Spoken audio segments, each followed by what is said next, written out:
Welcome back, everyone, to Open Line. We're talking about a very important demographic in the upcoming presidential race, the Latino vote. How will it impact the race? What are some of the major issues that will swing the Latino vote? Happy to have people with both sides, coming from both sides of the issue with us tonight. We have Raul Lopez with the Beacon Center. He's a board member. And Julio Salazar with Tennessee Democratic Party. He is the data director for the Tennessee Democratic Party, both joining us via Zoom. And a spirited discussion, which I appreciate before. And now we're going to start taking calls.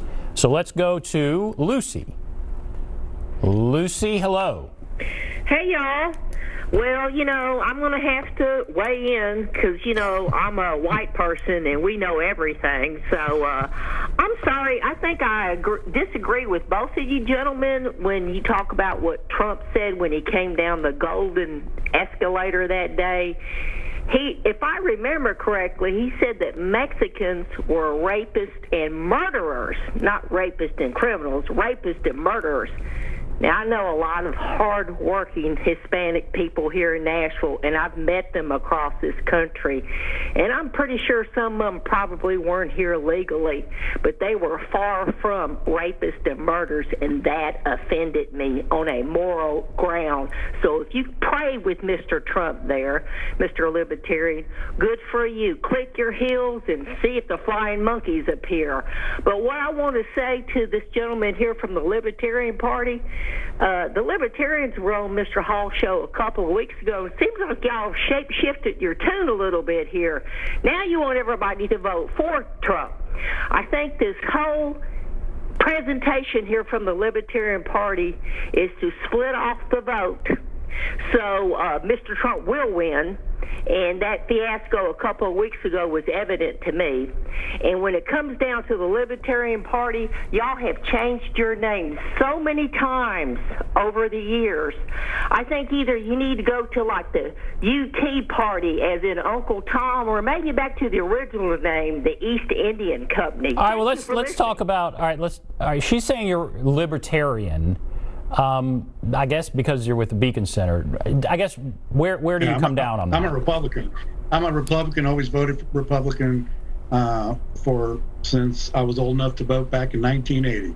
Ronald Reagan was the first person I ever voted for, and even back then, Ronald Reagan was reaching out to the Republican community. So I am not a libertarian, and so I don't know where she's coming from that. But no, I'm a Republican. And she's saying she feels like it would be hard to get past the words he said when he announced his presidency and some of the things he said since. And I'll just let you answer that. Okay, all I got to say is, again, Latino unemployment lowest ever. And it wasn't just 2 years, Julio. It was up to the coronavirus thing, which was about 6 months ago. So it's well into his presidency that happened. Latino women started more businesses than ever before. Again, we're making more money than ever before. Again, home ownership is up. No one who would be racist would do that, as well as put key people in top places in his administration. Okay. And it's not just about where your top people. It's about where you have people that follow you from the top to bottom. If you look at the past 4 years of the intern class at the White House, the picture is pretty white.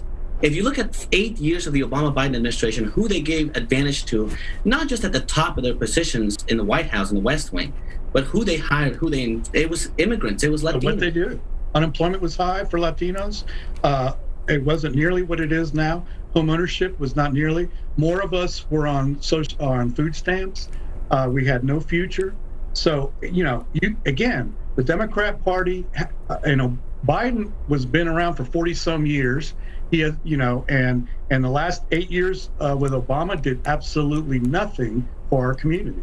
All right, well, let's take another call. So that's going to be that's we're getting that. Let's go to Mike. Hello, Mike. Hey, good evening, Ben. How you doing?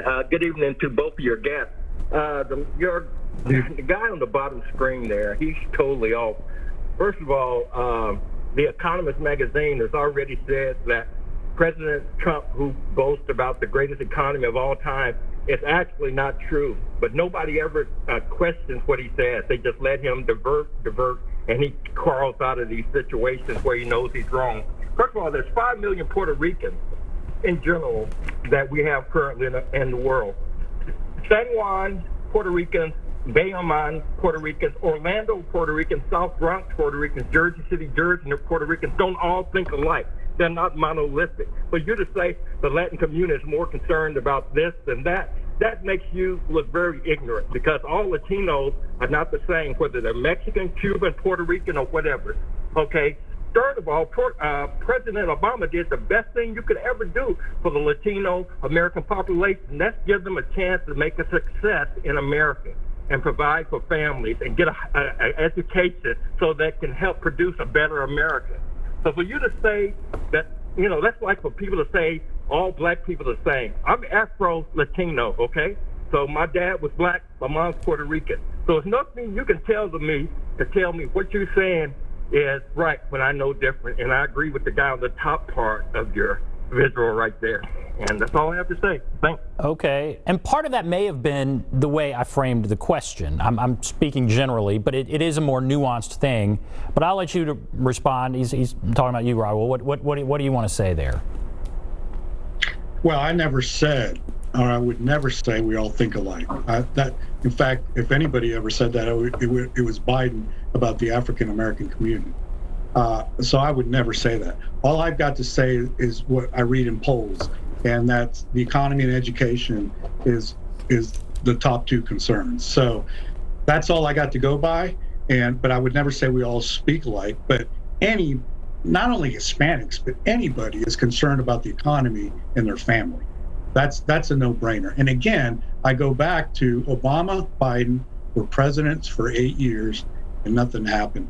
And if he says nothing happened, the economy wasn't as good as I'm stating, but then Julio says it was good, but it was under Obama's administration that overlapped. So there's conflicting things here. Was the economy good or wasn't it good? If it was good, Julio says it's because Obama and Biden. The caller says it's not even true. So bottom line is it's a slanted view because they're Democrats. But the bottom line is everyone knows, again, the lowest Latino unemployment rate ever. Okay, respond to the whole economy thing again, Julio. We'll move on from that after this, but respond to that. I mean, he's saying Biden was in office for 8 years and all of that. Sure. Well, one, Joe Biden was the vice president, not the president during those 8 years. And during those, have influence over the president? Excuse me. We saw the greatest economic recovery in this generation of the United States, and that's well documented.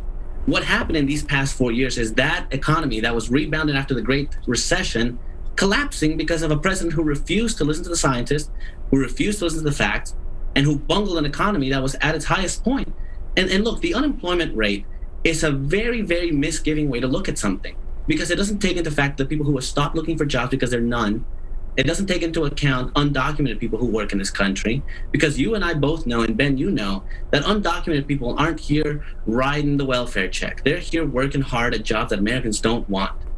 And they're paying more taxes than the president himself pays, who paid last year $750 total in taxes. Supporting education and the economy happens when you pay your taxes, Raul, and this president doesn't. Well, he also works for free, which Biden has never done. So, that's over $400,000 a year. So, and again, you don't have his tax records. You're just that's right. We don't have his tax records, but he still works for no pay, which Biden has never done. In fact, if anything, he tries to get money from foreign nations, but we won't get into that. Biden's not seriously, Chinese bank account. And why? Let Julio just say something quickly. Then we're going to go to break. How do you want to respond to that? The president has not released his tax returns because he's hiding something. And we know now, 2 weeks ago from the New York Times, that it's a secret Chinese bank account. And I don't want a president who has secret bank accounts across the country.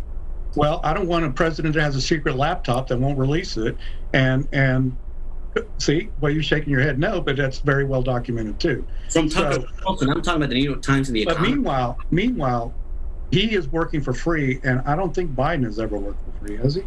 He's not working for free. So we'll take some more calls. We have a ton of calls. So that again kind of sets the argument there. All right, we'll take a break. Come back. We'll take some calls. Be back right after this.